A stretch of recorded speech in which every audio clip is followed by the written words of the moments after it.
On today's episode, we dissect the humor of the left, analyze why the Capitol riots were the equivalent of breaking into a church for some people. We'll take on a classic leftist straw man of Trump supporters, and finally, we'll pick apart David Hogg's almost accidentally based opinion of surveillance capitalism. This is Cringe Post. Hey friends, welcome to the Cringe Post podcast. This is the podcast where we take on those different memes or posts that you might see on your feed every week, and maybe you know there's something wrong with it, but you don't have time to engage with it or argue about it. So we go through those, we select the best and the not so brightest posts, and we take them apart and make a solid argument as to why they're wrong. So my name is Britt. I'm here with my co-host Donnie. And before we get started, please make sure to like and share and subscribe to our show. We have a really nice core group of listeners, so thank you guys for listening. The more you guys share it, the more we can spread anti-cringe to the masses. Before we get started with other people's cringes, though, we like to, kind of poke some fun at ourselves and just show that, hey, there is a chance for people to grow out of their cringe statuses. And today we are going to be picking on our co-host, Donald Kimball. And in 2008, November 5th, after election, Donald wrote, "Knows God works in mysterious ways, like electing the socialist." Obviously, a kind of bitter tweet towards the fact that your man, John McCain, lost and Barack Obama, the socialist, won. Well, this is pretty humiliating. I mean, I'm really, really young, so you can only take so much, accountability, I guess. But at the time I was like, yeah, well, of course we have to elect John McCain because he's the good guy. I mean, he fought in the wars, and like Obama's just a socialist. And it's like, if you asked me at the time what a definition of socialism is, I don't think I really could have told you anything except make government bigger. And I hate to tell past Donald this, but John McCain, he also would be a make government bigger kind of guy. So I don't think your post on God working in mysterious ways, like electing the socialist, is exactly as cute as you think it is. Yeah, I remember because I grew up in a pretty Republican household, and I was like, "Ooh, the good guy, George Bush won." And then when it was time for Obama versus McCain, I was like, and Obama won. It was like, oh no, like the world is gonna end. And I remember my youth pastor, he was actually very, very based, because on Tuesday night he's like, hey, like looks like Obama's gonna win. It's not the end of the world. Like Christians and all these people are still gonna keep doing the same thing that they're supposed to do and living good lives. Like things will continue on, and I thought that was pretty awesome. Because for me, right, like that was like the first election of my lifetime that I thought I lost, by all that.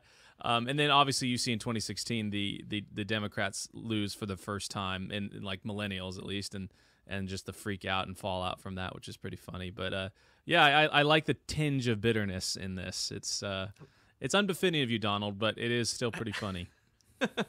Well, and the thing is, I wasn't a huge John McCain guy in the primary. Of course, I was a Mike Huckabee guy. So that tells you how informed I was. And that was really not a very well informed take. I think it was like he was a pastor at one point or something, or he was at least religious, so I liked him. And it's like, okay. And I actually had some friends who we homeschooled with, who they were on the Ron Paul train, like the kids that were my age were, and I remember I was not, and they mentioned something like, I got my mom to vote for Ron Paul in the primary, and he was really excited, and I was like, grr. Yeah. He's gonna make us open to more terror attacks. exactly. So anyway, so shout outs to my very based homeschool friends who were way ahead of me on the curve. I caught up finally, but they always were 2 steps ahead of me. Nice. Well, let's move on to other folks' cringe. So our first one of the day, we've got this person, and they tweeted, "I'm amazed by how many people are here straight up missing your point. For the slow readers, I, as a white person, don't have the context around a lot of the jokes. So laughing at black people for unclear reasons feels really racist."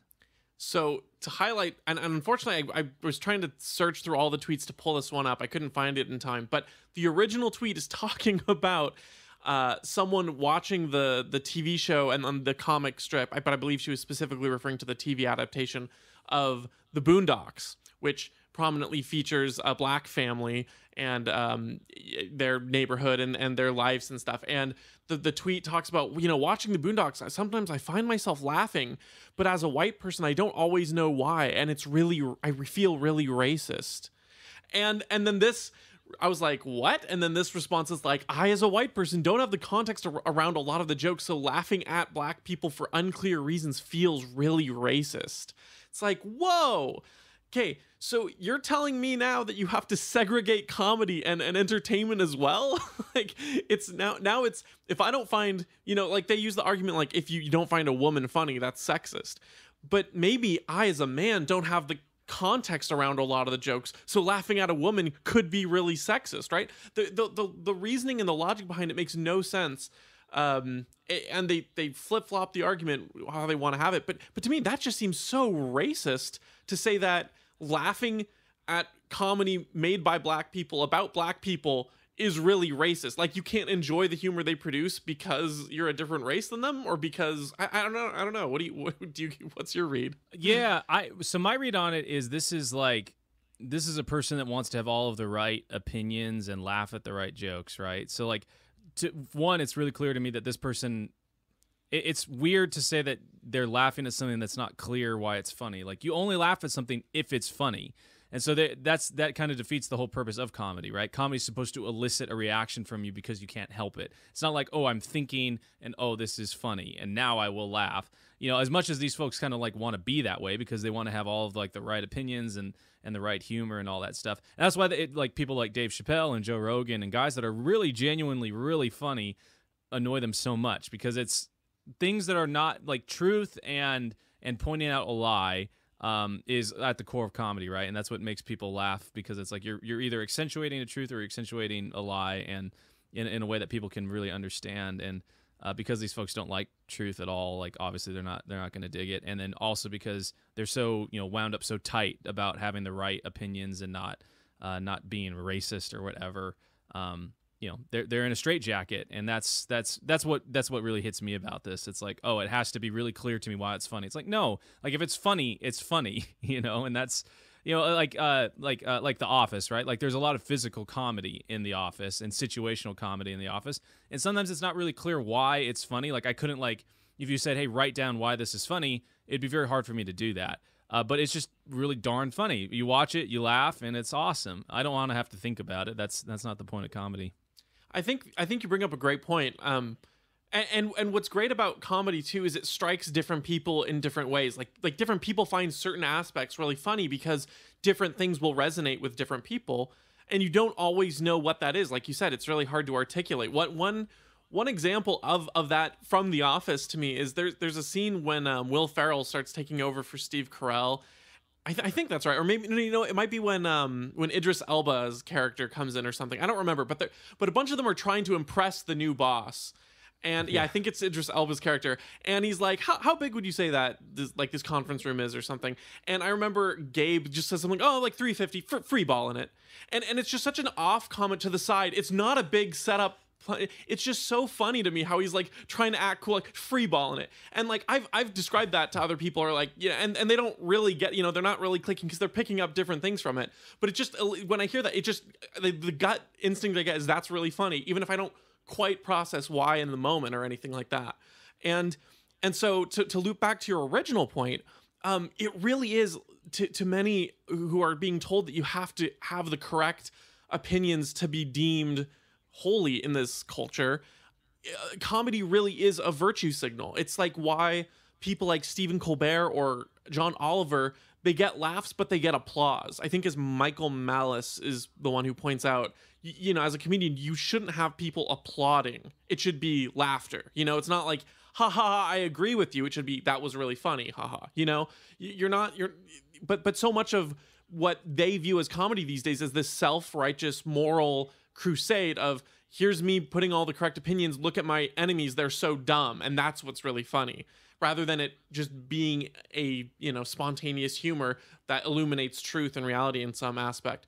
So to me, the fact that you're laughing at the jokes, even if you don't have a lot of context around it, tells me that Boondocks is really well written, because they can articulate and communicate the sense of something, even if you don't know exactly what's going on. It's like sometimes if you've watched a show that, you know, like you're in the middle of, like someone else is watching and you've never seen an episode, but you can kind of pick up on some of the quirks of why it's funny, even if you don't know the characters or the backstory or the context. Moments can still be funny, and maybe it's not the full impact that it would otherwise be, but it can still be that way, right?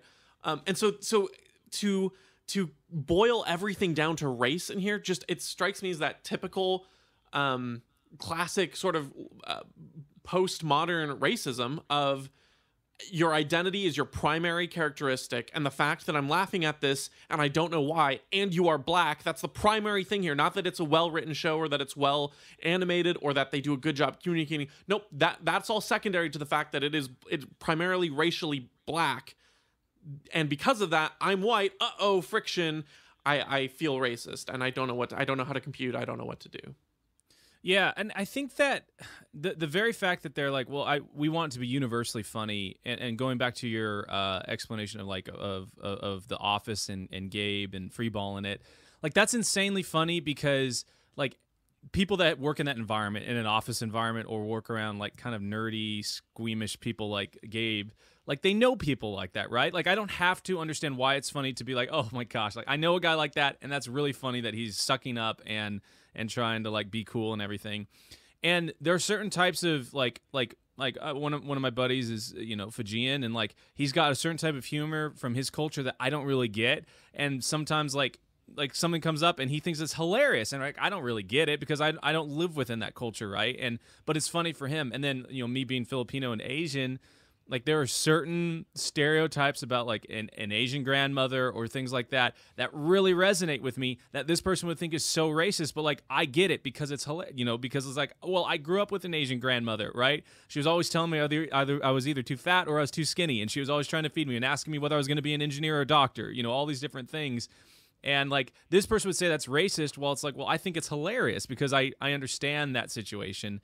And that's the really sad part about the left, is like they just strip comedy, because it's like, well, you can't point out differences, right? You can't have, if any sort of truth or comedy comes at the, not at the expense, but just it requires like, hey, stereotyping a certain type of people or whatever, because you kind of have to have that understanding to make sense of the joke, you know, naturally. Like they call it racist, and that's what's really sad about it, because there's a lot of funny stuff out there.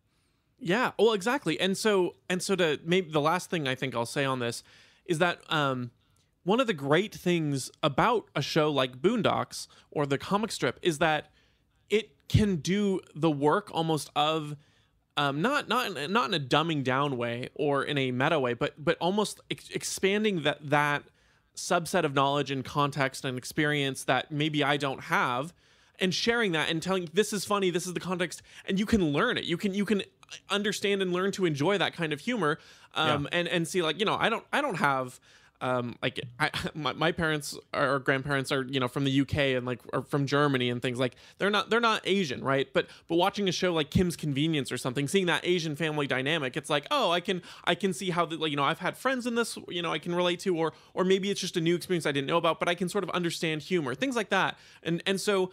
They don't want you to have that crossover almost in this context where it's like, I feel racist for laughing. No, let it share.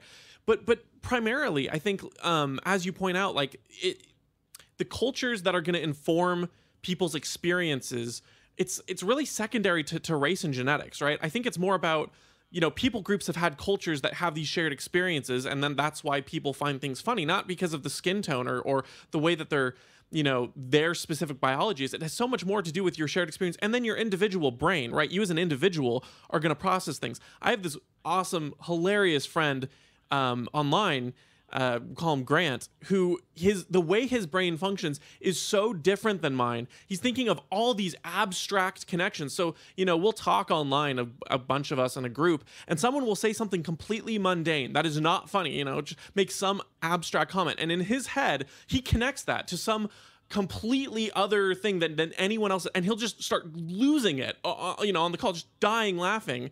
and we all start laughing because we know that he's made some connection. We have no idea why it's funny because we literally haven't made that connection. But then he'll sort of explain his line of reasoning, and even if we didn't get there ourselves, we can appreciate that fact and laugh with him. Or sometimes we laugh at the fact that he finds it funny, right? There's just so many ways that you can share and connect with humor because of the ways that individuals connect with things, not on a race level. Again, at best on a shared experience cultural level, but more than that, just an individual level. I don't know. I see things like Boondocks as being a great way to expand and share and incorporate humor in a real meaning of diversity, I guess. Yeah, no, that's really good. All right, moving on to our next one. So we've got a tweet from the Washington Post, and they say, in quotes, "To me, it's like people breaking into a church," says Supervisor Hickman about watching the attack on January 6th. Quote, "We need to reach deep into our core again," unquote. And then someone replied, "It is to the sane, but these insurrectionists are the same so-called devout lunatics who cherish a Bible defiled with Trump's autograph." I love I love how, and I've talked about like Joe Scarborough, making fun of like it was the Capitol, not a taco stand, and how these folks just really love the government just so much, and it's literally like a religious fervor for honoring these sacred places. And oh my gosh, these people, I like the joke I heard about how Alec Baldwin has killed as many people as the January 6th riots. Obviously referencing Alec Baldwin shooting the lady on set. And there was only one person that died as a direct result of the January 6th. I know a few people died from like heart attacks and stuff. But yeah, these folks just like, and we've talked about it before in other episodes, but like they want to like invoke religion and the Bible and like, well, you don't hold up these principles of love when it suits them, and then they also want to, not accept the other parts of Christianity or religion and being a religious person, when it comes to things like abortion or working hard or responsibility. The more and more the curtain falls down, right, on the arbitrary divisions. I think it was in the last episode we were talking about this lack of distinction between religion and government as a religion, right? And this we make this weird arbitrary distinction of, well, you can't have public dollars funding a religious school, but you can have it going to a public school, which is a government school, and that really is their religion, right? And more, the veil is dropping. It's, to me, it's like watching people break into a church. Okay, you're basically going and saying it, right?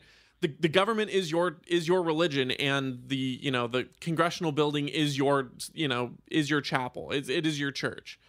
And then of course the funny thing to me is this person who replies, they have the little rainbow flag in their handle, so you know that they're on the left. They're not even like having a problem with the religious language. If you bring up religious context in a way that they disagree with, they'll attack you for invoking religion specifically. Like if you were to say something like, we need to keep the White House pure of adulterers because God doesn't want us to adulterate, they'd be like, oh, what about separation of church and state? They that's what they chime in with. But then when it's like, storming the Capitol building was like watching them break into a church, they're like, it is to the sane. You're like, okay, so which is it? Why is it okay to make the religious comparisons in one case and not the other? And it's because you don't actually have any principles on the matter. You just want it to fit your own agenda and personal views or whatever. But it's just funny because again, they can't I think every time we bring up January 6th, we sort of make the disclaimer that we think it was stupid and childish and petulant. And I do think that the people who want a Bible signed by Trump is pretty stupid and silly, right? Yeah, like that's not a great thing. And but it is funny to me that again their main concern is with the well-being of the government state and not anything else. And there's no other concern shown. And again, it literally becomes their sacred altar, and the language is just used without any hesitation, which I think, I don't know, maybe I'm wrong, but it seems to me like at least they were not this open with calling things in religious terms before, at least. Yeah, I'm sure you remember with like Obama, but they had, I think it was like the life of of Julia or whatever, and where they're basically like, here's the life cycle of a person taken care of by the government, right? Her name's Julia. She's born into a single parent household, and we pay for her school, and then once she graduates, we subsidize her college, and then she has a kid outside of wedlock, and we're going to give her food stamps and blah blah blah blah blah blah blah. And like that there's something kind of sinister, right, about all of that, which is like, oh, like the only meaningful relationship this woman's going to have in her life is with the government, right? And there's no need for community or church or any social fabric or people who are going to do good things and take care of their own, or for this woman to make personal choices that have better results for her, that better her life. Like, she can rely on the government as long as she pays taxes and she worships at the altar of the Capitol. Like, it's all going to be good. And I think we're seeing the results of that being kind of proliferated throughout our school system, right? Where it's like, oh, the government, good. They have a big button, they push it. Everyone can be made whole and better by us pushing this button as long as you vote the right people in. And that's why it's always interesting to me when people talk about like the Capitol and January 6th. It's like, well, why? Why is that so awful, right? Like, why was this awful? And I know I can explain why it's awful. It's like, well, there was destruction and people got hurt and people died. But once you get past that, it's like, it's not really any different than the taco stand being burned. The only difference is like none of the people who pay for it is us, right? It's going to get fixed. That's the difference. Is it's going to get fixed and at our expense. And yeah, it's really sad how we've and I guess that's kind of the nature, right, of government, is that in order for the people in power to stay in power, they have to almost put themselves at some sort of like deity level. Absolutely.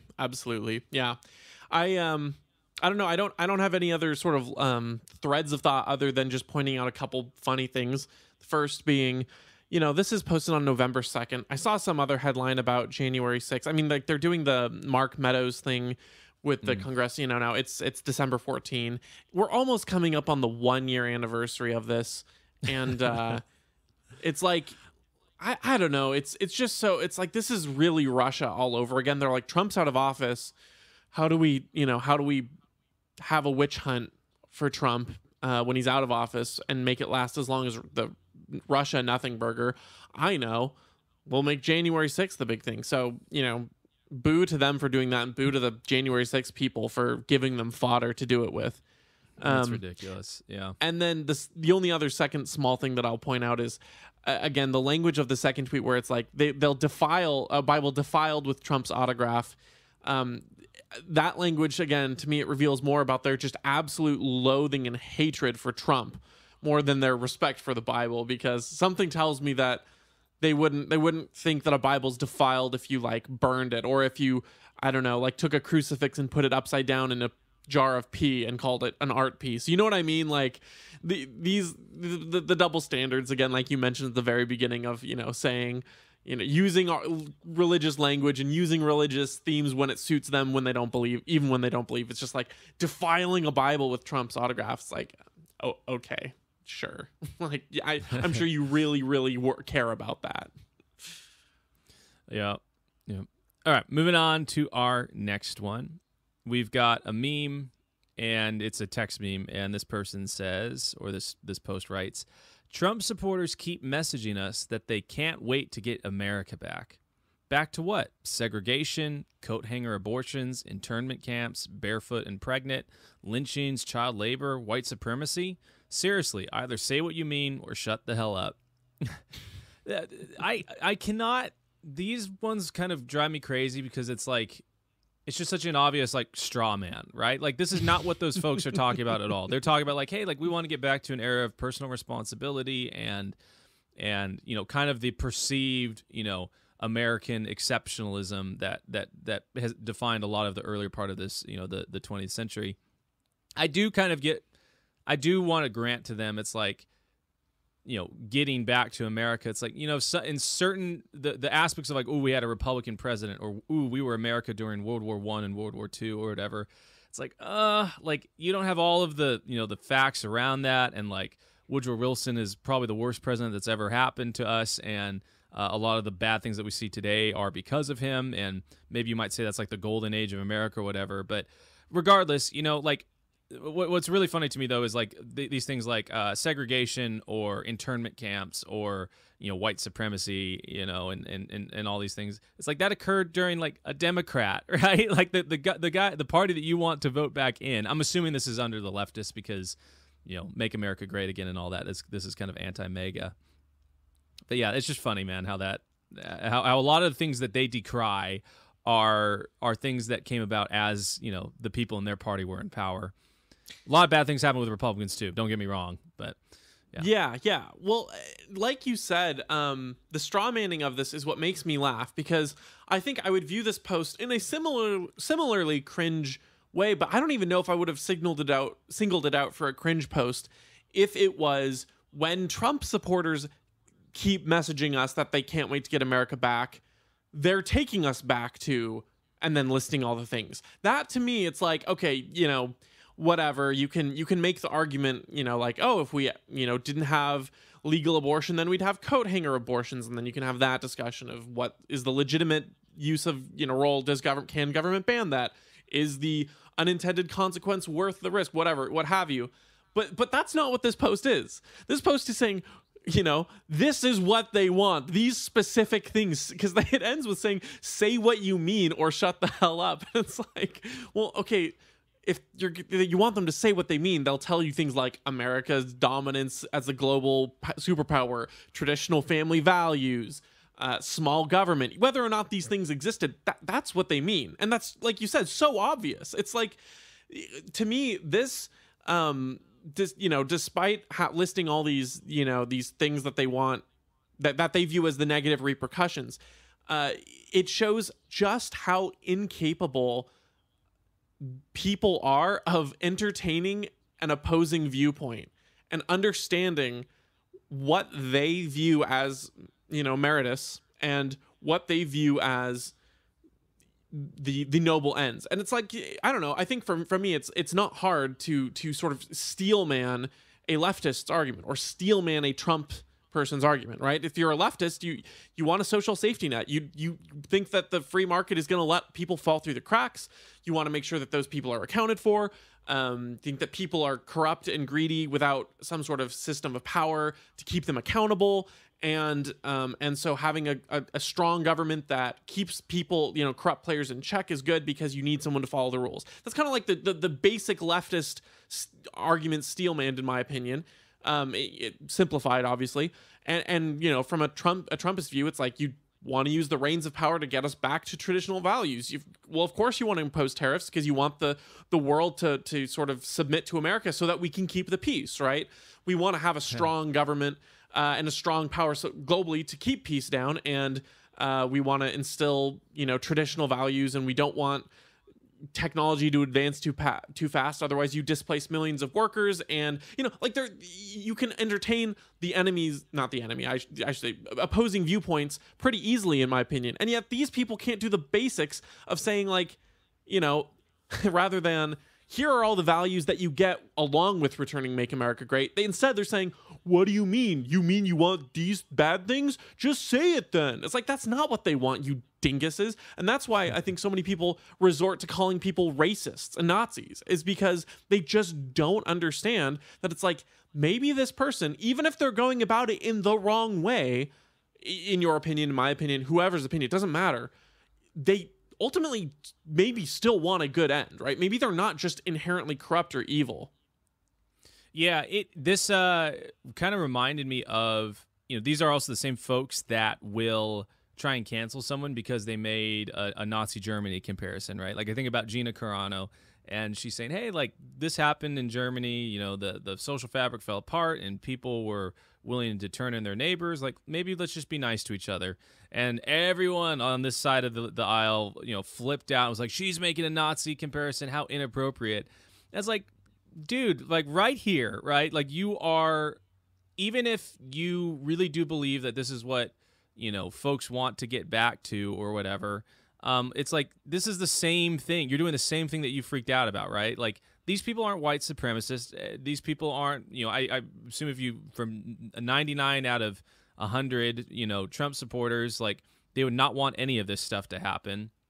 and maybe even probably even higher ratio. I should say 999,000 out of 100,000, or whatever. And that's just what it's so disingenuous, right? Like, these folks don't fight fair. They don't actually have good arguments, and so the way that they have to win is by overloading you with triggering language. Ooh, white supremacist, racist, Nazi. And it's kind of hilarious because it's backfired in such a way that it doesn't mean anything anymore to be called that. It's almost like, okay, like, you've called me that, like, no one really cares anymore. And it's all about power for them, right? Like, if they can win one way one day, and then they're losing from the same tactic from the other side the other day, they're going to decry it. And that's what's that's what's so ugly and cringe about these type of posts, right? Is it's just not fair. It's disingenuous. It doesn't actually engage with in a conversation, like you were saying, in such a way that, like, actually furthers discussion, and it's just meant to squash and uplift them, themselves. It paints people in simplistic camps of everyone opposed to me is just evil, which makes me think, and I had to look it up so I could get it right, but it makes me think of that Solzhenitsyn quote from the Gulag Archipelago. If only it were so simple. If there were evil people somewhere insidiously committing evil deeds, and it were necessary only to separate them from the rest of us and destroy them. But the line dividing good and evil cuts through through the heart of every human being. And who is willing to destroy a piece of his own heart? It's like such a good, profound Amazing quote there. And that's the problem, is like, I'm tend to bad corruption and horrible selfish desires and inclinations. This person who's making this post has those same inclinations, and the people he's criticizing has those inclinations. But there isn't just a subset of people who are just wholly evil and consumed by it, and that's it. You remove them and you're good. And I think that when you don't have that kind of a view, when you don't understand that the root of evil is in every man's heart, sort of thing, and it is your own individual responsibility to stamp that out. I mean, and I would say not solely the individual, I would also say by the grace of God, but still taking that self-responsibility and self-ownership, and not relying on a list of rules put to you by an institution like the government to take care of that, and to take care of the people who break those. Then you end up with this really black and white view of the world, where it's like, oh man, the Trump supporters are saying make America great again. That must mean that they want they want racism, they want slaves again. That's the only thing it could possibly mean, because they are wholly evil. Let's get rid of them, put them on trial for January 6th, and lock them away. Yep. I love Solzhenitsyn. That was good use of the quote. All right, moving on to our last one, and this is a verified user. It is David Hogg, and he writes, "It's interesting to think about how so much airport security is the physical manifestation of surveillance capitalism.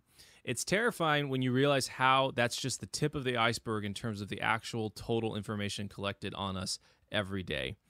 And when we were going through this in the very beginning, I told Donnie, I was like, oh, this is almost accidentally based, really, really close, except for one word. If he just took out capitalism, if he just took that out and he replaced it with state, the surveillance state, it would have been awesome. I would have maybe almost become a David Hogg fan. But, man, he was literally this close, but so far away.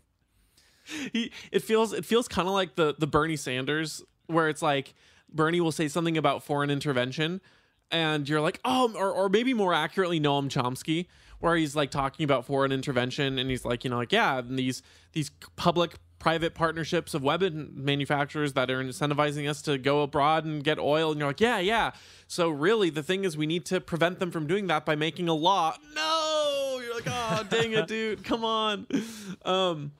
But yeah. So I think it is so hilarious how this is just exactly the like description of the bad thing you don't like, and then just somehow attributing it to capitalism.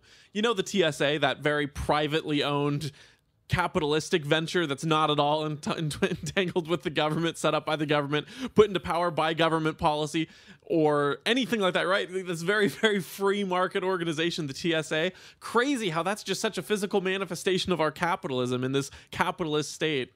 I mean, what kind of mental gymnastics do you have to do to get to that place? It's so weird, man. Like, this kind of reminds me of how like leftists will simultaneously be like, dude, cops suck because they've got a monopoly on force. Like, because they're not going to be held accountable because, you know, when they fail, they just get more money. Like, they're going to continue to do a bad job. And then they can literally turn around and say, hey, we need single payer healthcare. And it's like, oh, like, you know, and so it's like, it's so interesting to me. It's like, yeah, the reason why the TSA sucks is because it was taken over by the government. Every airport in the country, you know, national traveling airport is run by the government, and or has at least a lot of heavy government regulation and staffing, and all security is taken care of by the government. It's like, that's not capitalism. And you know, it's funny. I have a buddy, and we were applying for some like business funding and stuff for my startup. And you know, it's kind of wild, man. Like, you've got these funds, they're called technology seed funds, and basically you if you want to, you can write for the grant yourself, or you can pay someone $200,000 and they'll write the grant for you, and you get basically like a 50-50 chance of getting like $2 million from that. But the reason the people that write these grants are not actually like really good grant writers, they just know everyone on the grant board, right? So they go shake hands and say, hey, this is a good thing, you should do this, and blah, blah, blah, blah, blah. So anyways, we didn't have $200,000, so we just wrote the grant ourselves, and obviously we didn't win, right? We didn't get any of the money or anything like that.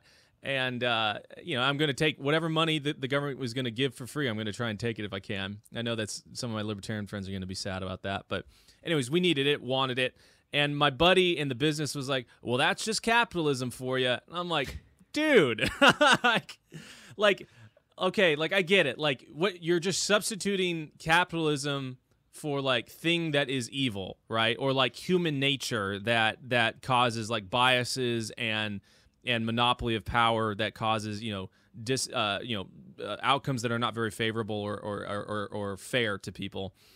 And it's really weird. Like, what's the guy's name? John Mackey from Whole Foods, you know, Conscious Capitalism. Like, I think that's actually a really great book for these people on the left to read, because it really lays out a really good argument for like, hey, like, capitalism is purely about how is capital put into people's hands and how is it used to grow and make more pie, so everyone has more and there's more abundance.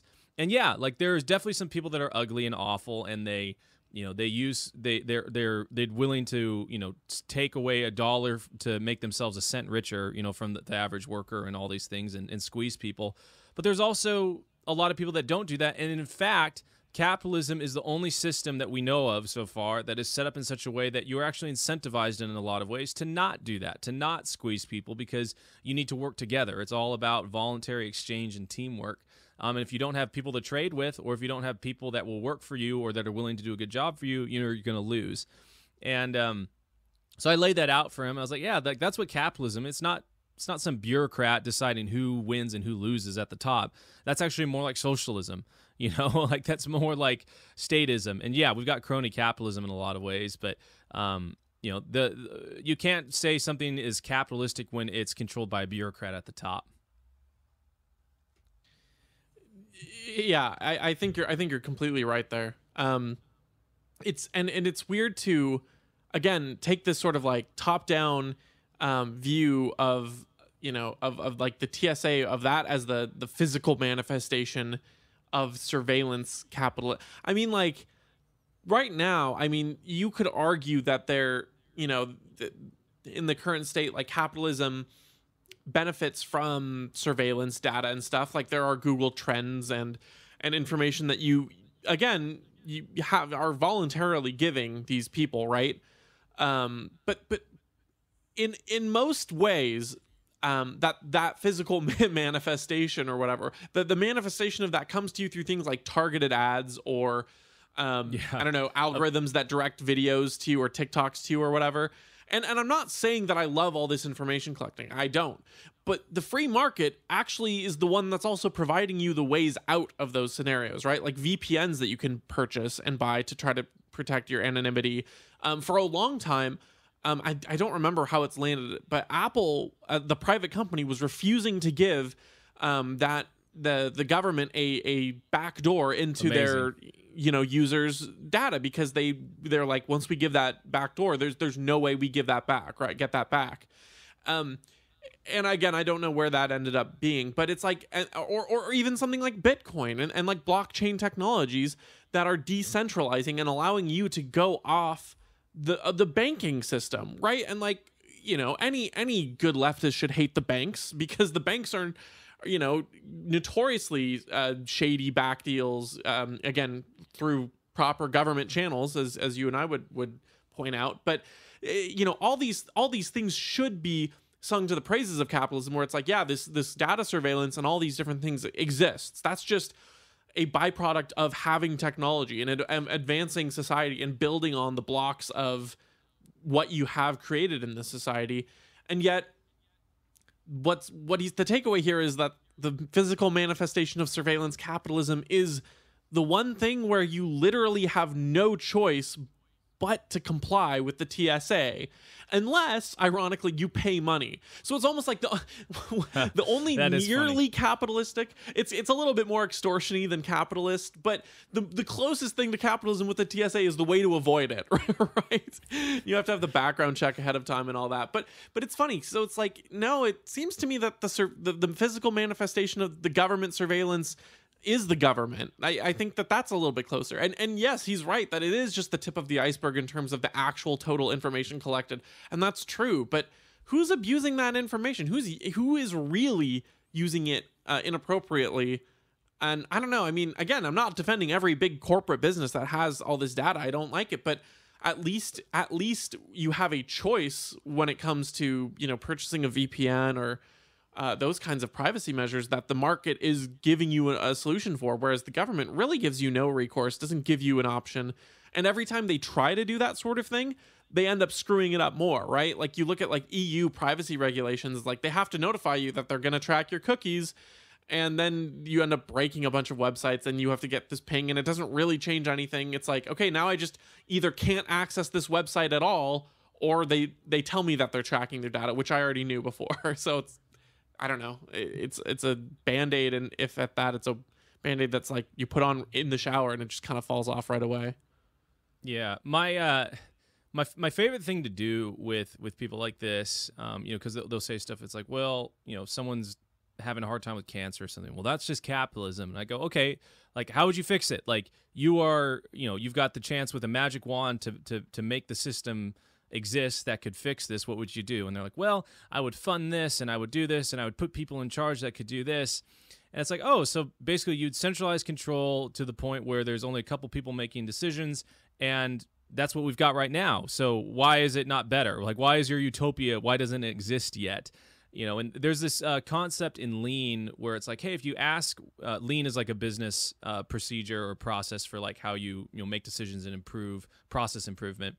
And basically you ask, like, let's say you have an M&M factory and like you're losing money. So you say, okay, why am I losing money? Well, I'm not producing enough M&Ms. Why am I not producing enough M&Ms? Well, the machine is, degrading, right? And so why is it degrading? Well, we've got unskilled operators making it. So the solution, after you ask 5 whys, usually presents itself.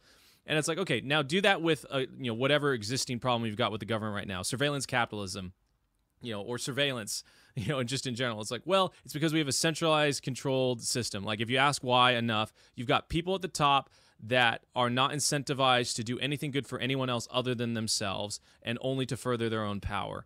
And that's why we have what we've got. And if you don't want to have that, you've got to do the complete opposite of that. You've got to decentralize it, and you've got to have capitalist systems. You've got to have free markets. I really loved what you pointed out about like the free market solves a lot of these issues, which is really funny. Like VPNs and kind of like you were talking about, like there's I think it's is it cleared or whatever, like where you can pay at the TSA, because there's the TSA like pre-checked, and then there's cleared, which I think is a private company. Maybe I'm wrong about that, but I think cleared might be, yeah. So there's private companies that like they exist to overcome the inefficiencies of the government, right? And like that's what's like different companies that will expedite certain types of paperwork, or even what I was talking about, earlier with the grants. There's a private company that's like, hey, like you want to get this money, you want to try and claw back some of your taxpayer money, like we'll help you write the grant to get it, and we'll shake hands and grease palms to make it happen. And that's what's so amazing, in spite of so much government intrusion into our lives, the free markets continues to help us grow and continues to make life better for people. And despite, people wanting to push it down, like David Hogg. Yeah. That's all I've got on this one. No, I think I'm good here as well. So, cool. I mean, it is also just kind of funny that, I mean, I guess I sympathize with him a little bit because through no fault of his own, and I guess a little bit by choice, by choosing to be an activist, but he was thrust into the limelight. Like, he doesn't have a private life to the degree that most people do. That's some of not his fault, some of his fault by choosing to be an activist, I guess. But I don't know. I don't know any of the other kids. Do you? Well, Kyle Kashuv, right? Okay, so two of however many kids were there. So I'm pretty sure. Yeah, it's their exactly. choice. So that's the thing, is like he was put in a circumstance that wasn't his fault, but then he chose to become somewhat of a public person. So him complaining about the surveillance state's a little bit funny to me, but I mean, I can't fault him because he's not wrong, right? The surveillance is there. It's bad, but he's just, again, misdiagnosed the problem. Yeah, exactly. Awesome. Well, friends, thanks for hanging out with us tonight and going through all of these nice cringes and hearing us take them down. If we said anything that made you cringe, or if you've got any thoughts or additional feedback or additional anti-cringe for us to share next time, please let us know. We'd love to hear from you. You can catch us at cringepost.com or at our socials at cringepostpod on Instagram, Twitter, and all of those. And yeah, like I said at the beginning of the show, please like, share, and subscribe. It helps us out a lot. And we'll catch you next time. Thanks.